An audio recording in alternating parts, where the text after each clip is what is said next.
Baik, Shalom, selamat sahabat Bapak Ibu, Saudara-saudara yang dikasihi oleh Tuhan Yesus dimanapun Anda berada.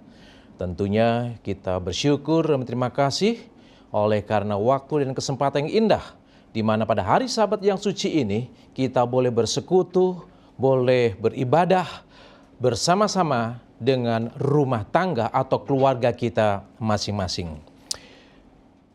Tema renungan rumah tangga kita pada pagi hari Sabat yang suci ini adalah tatanan rumah tangga Kristen yang kuat. Kenapa ini sangat penting? Bapak Ibu yang dikasihi Tuhan, oleh karena banyaknya saat ini rumah tangga yang berselisih, rumah tangga yang hancur oleh karena mereka tidak dapat mempertahankan keutuhan rumah tangga mereka. Mereka kehilangan arah rumah tangga mereka. Mereka kehilangan tatanan yang baik dalam rumah tangga mereka. Sehingga di tengah-tengah badai yang sangat kuat, seringkali kita temukan rumah tangga yang berakhir dengan perceraian. Menurut data yang saya ambil, menunjukkan bahwa tingkat perceraian di Indonesia sangat tinggi.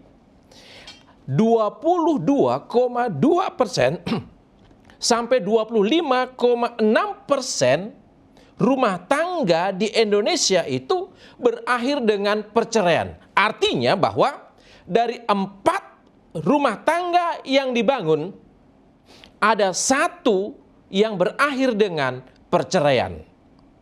Kemudian saya mencoba untuk mencari data. Bagaimana dengan rumah tangga di keluarga-keluarga Kristen atau di provinsi-provinsi yang mayoritas Kristen. Dan saya dapatkan ini juga cukup mencengangkan. Saya ambil dari Provinsi Sulawesi Utara. Di Sulawesi Utara itu ada 15,8% perceraian di sana. Kemudian di Nusa Tenggara Timur ada 7,7% perceraian. Dan ini yang cukup tinggi adalah di Provinsi Papua.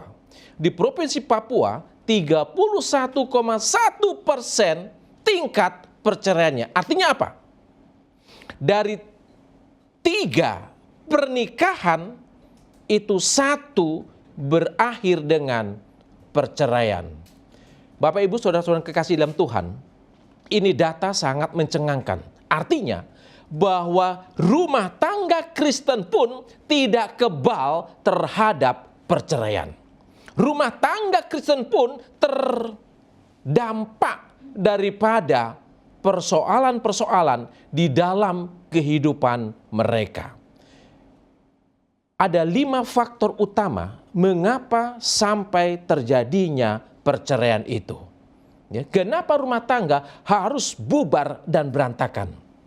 Yang pertama adalah oleh karena perselisihan dan pertengkaran yang terus-menerus. Di mana suami dan istri sering bertengkar tanpa dapat menyelesaikan persoalan-persoalan yang mereka hadapi.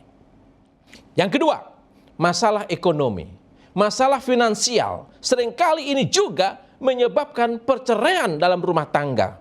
Yang ketiga adalah meninggalkan salah satu pihak. Mungkin suami tidak merasa nyaman dengan istri, atau istri tidak merasa nyaman dengan suaminya, timbul kebosanan. Akhirnya mereka sepakat untuk berpisah. Dan faktor yang keempat adalah KDRT atau kekerasan dalam rumah tangga. Ini bisa dilakukan oleh suami atau sebaliknya, istri juga bisa melakukannya terhadap suaminya. Dan yang kelima adalah faktor perselingkuhan atau adanya orang yang ketiga di dalam rumah tangga mereka. Jadi Bapak Ibu yang dikasihi Tuhan, inilah 5 faktor penting mengapa rumah tangga kita seringkali mengalami perceraian. Tentu Tuhan tidak menginginkan rumah tangga yang tidak bahagia. Sejak awal mula Allah menciptakan rumah tangga di Taman Eden adalah rumah tangga yang bahagia, rumah tangga yang harmonis, dan rumah tangga yang sampai selamanya. Tetapi ketika dosa masuk ke dunia ini, dosa merusak hubungan yang baik antara manusia dengan Allah maupun manusia dengan sesamanya manusia. Nah, itulah sebabnya pentingnya kita menjaga tatanan dalam rumah tangga kita agar rumah tangga kita tetap kuat, rumah tangga kita tetap utuh untuk selamanya. Nah, oleh sebab itu, bagaimana caranya supaya rumah tangga kita tetap kuat? Bagaimana kita mengatur rumah tangga Kristen yang kuat? Dan itu saya gambarkan dengan payung. Ya, saya gambarkan dengan payung. Payung adalah pelindung. Pelindung kita dari derasnya hujan dan pelindung kita dari terpaan teriknya matahari. Jadi payung sebagai pelindung. Nah, itulah sebabnya pada hari Sabat ini bagaimana kita memahami tatanan rumah tangga Kristen yang baik itu, yaitu dalam bentuk payung. Payung pertama adalah Allah. Jadikan Allah sebagai payung dalam rumah tangga kita. Jadikan Allah sebagai pelindung dalam rumah tangga kita. Sebagai pengayom dalam rumah tangga kita. Yang menjaga, yang melindungi rumah tangga kita. Allah menjadi dasar rumah tangga kita. Allah sebagai pelindung rumah tangga kita. Dan payung yang kedua adalah ayah, suami. Ayah harus memahami peranannya dalam rumah tangga. Dia harus melindungi rumah tangganya. Dia harus memimpin rumah tangganya. Dia harus mencukupi kebutuhan rumah tangganya. Dia harus memberikan rasa aman, nyaman dalam rumah tangganya. Itu adalah payung yang kedua. Dan payung yang ketiga adalah ibu. Peranan ibu sangat penting dalam rumah tangga. Peranan istri sangat penting dalam rumah tangga. Di mana dia harus mengajar, di mana dia harus merawat, di mana dia harus mengatur, menciptakan rasa aman dan nyaman di dalam rumah tangganya. Dan yang keempat adalah anak. Anak harus patuh, harus taat, harus mencintai orang tuanya, harus tunduk kepada orang tuanya. Jadi, kalau kita memiliki tatanan seperti ini, Allah yang pertama, kemudian suami, istri dan anak, maka rumah tangga kita akan menjadi rumah tangga yang bahagia, rumah tangga yang kuat di tengah-tengah dunia ini. Nah, saudara-saudara kekasih dalam Tuhan, kalau kita perhatikan payung itu ada jari-jarinya.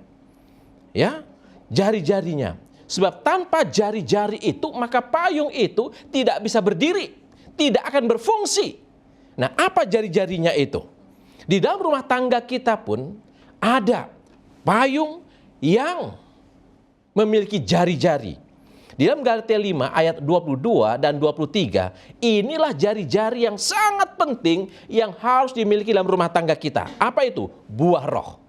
Buah roh harus dimiliki oleh seluruh anggota keluarga yang merupakan pengikat dalam rumah tangga kita. Yaitu kasih, sukacita, damai sejahtera, kesabaran, kemurahan, kebaikan, kesetiaan, kelemah lembutan, dan penguasaan diri.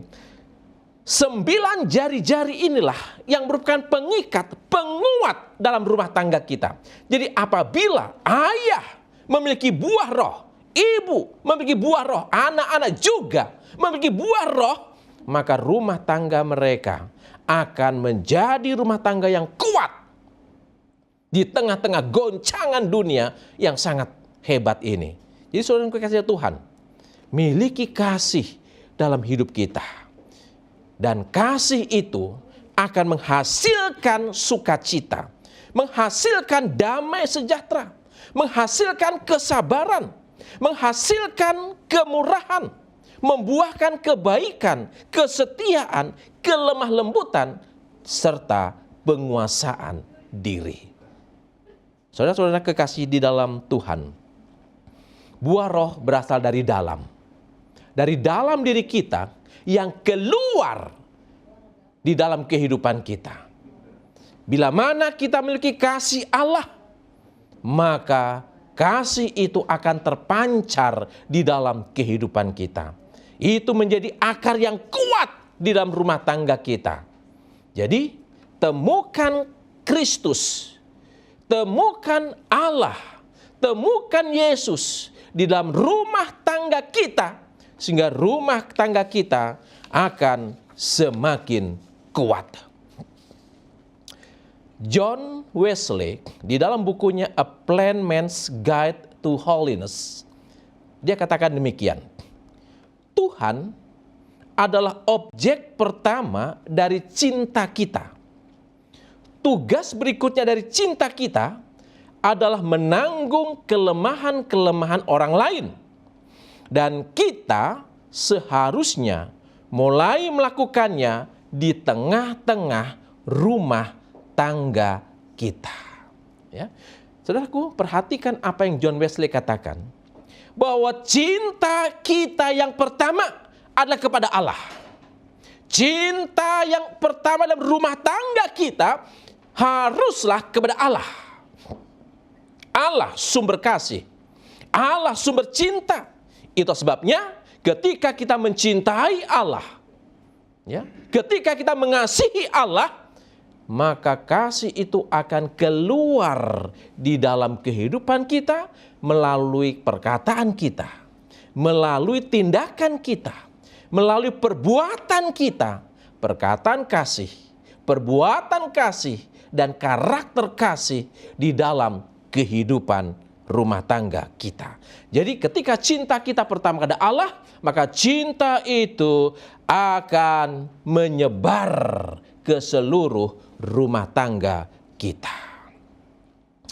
Henry Drummond, ya, Henry Drummond, dia katakan demikian.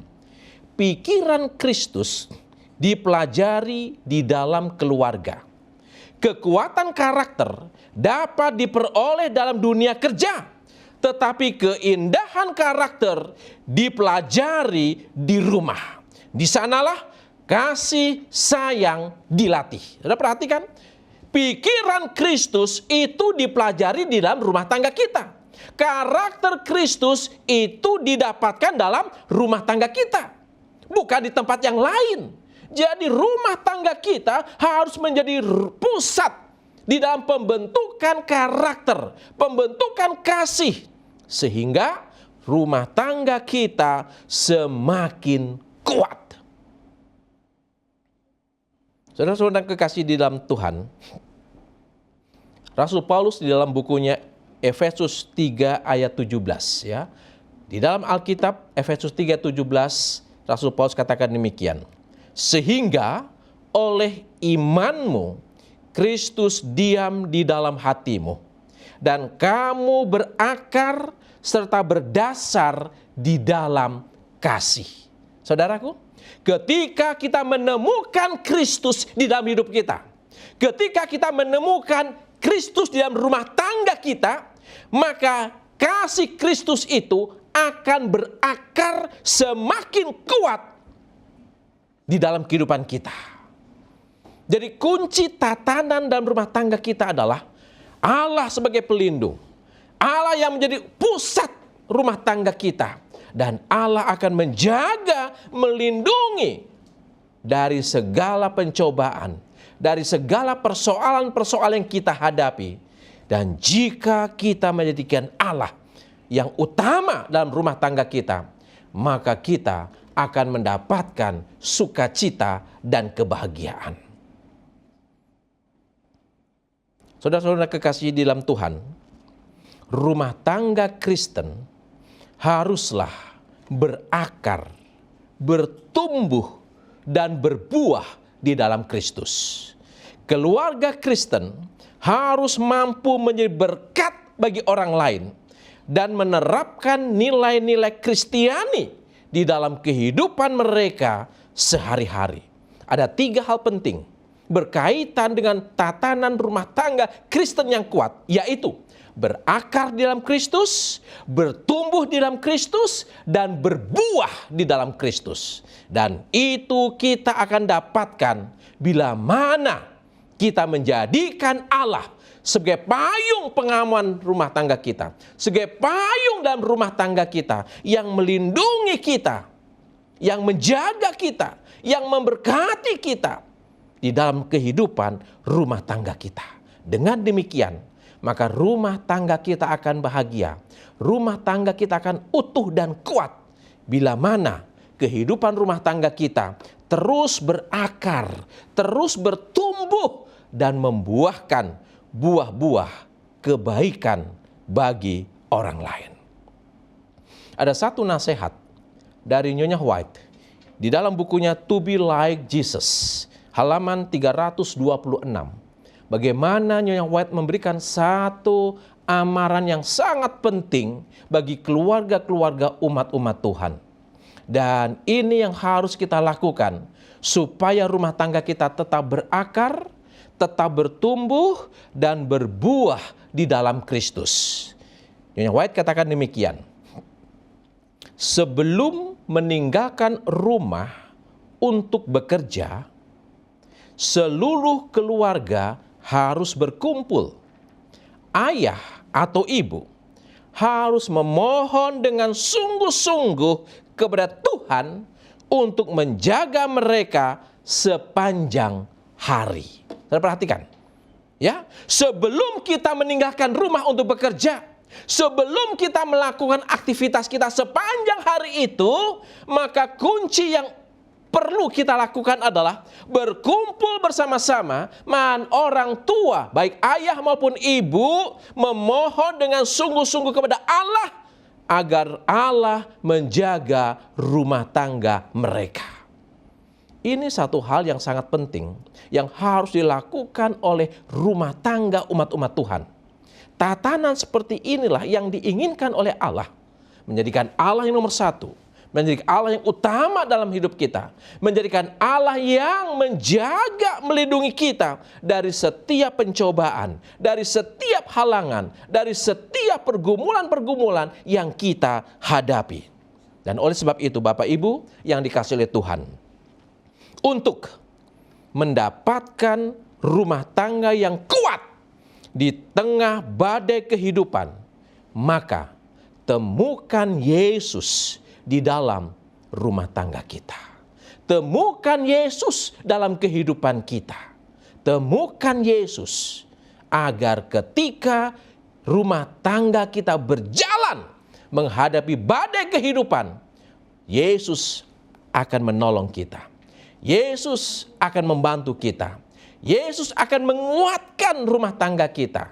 Meskipun badai begitu kuat ingin menghancurkan rumah tangga kita, tetapi perahu rumah tangga kita akan tetap tenang, akan tetap teduh bila mana Yesus ada di tengah-tengah rumah tangga kita. Jadi Bapak Ibu yang kasih Tuhan, payung yang utama adalah Allah. Payung yang kedua adalah Allah, kemudian ayah, lalu ibu dan anak-anak. Jadikan Allah menjadi dasar dalam rumah tangga kita, sehingga rumah tangga kita tetap aman, bahagia di dalam kasih Tuhan. Kiranya Tuhan Yesus Kristus memberkati rumah tangga kita. Amin. Baik, kita akan sama-sama berdoa. Bapa di sorga, terima kasih Tuhan. Waktu yang singkat ini, tetapi kami dapat merenungkan bagaimana pentingnya mencari Allah, menemukan Allah di dalam kehidupan rumah tangga kita. Ada banyak persoalan dalam rumah tangga kita, tapi kami percaya kehadiran Yesus memberikan sukacita dan damai sejahtera.